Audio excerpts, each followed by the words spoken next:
परमेश्वर के नाम की महिमा हो। यीशु मसीह के महान नाम में मेरे सभी प्रिय श्रोताओं को मेरा स्नेह वंदन।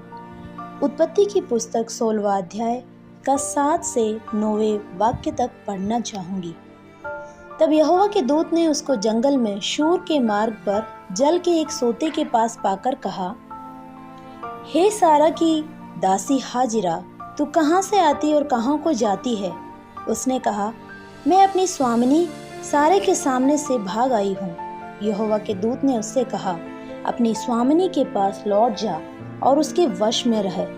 पढ़े हुए वचन के आधार पर भाग ना जाएं, पर वश में रहें। विषय पर मनन करने के लिए आओ हम सब परमेश्वर में समर्पित हो जाएं। जीवन की सच्चाइयों से भागने के लिए बहुत से मार्ग हम ढूंढते हैं। यहाँ पर हाजिरा अपनी मालकिन सारा की कठोरता सह नहीं पाती और भाग जाती है। तभी यहोवा का दूत उसको जंगल में शूर के मार्ग पर जल के सोते के पास उसे 2 प्रश्न करता है।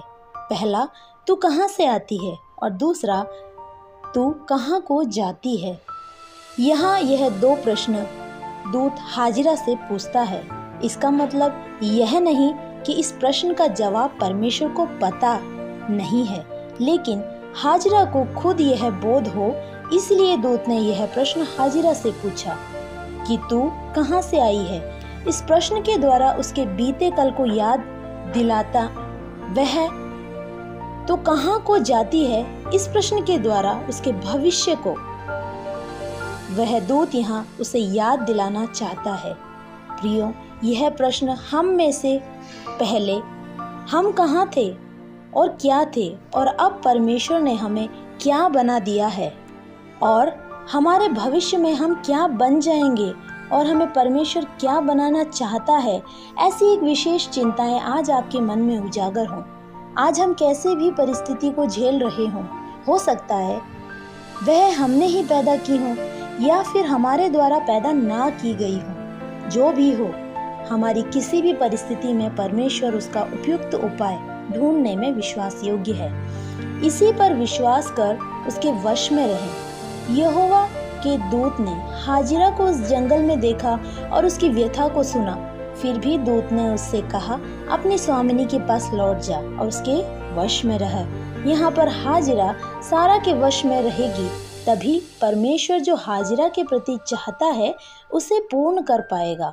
मुझे सुनने वाले प्रियो, कई बार परमेश्वर जो हमसे चाहता है उसे पूर्ण करने के लिए हमें बहुत सी वेदना देता है, हमें दर्द को सहना पड़ता है, तो भी इन सब बातों को मानना हमारा कर्तव्य है।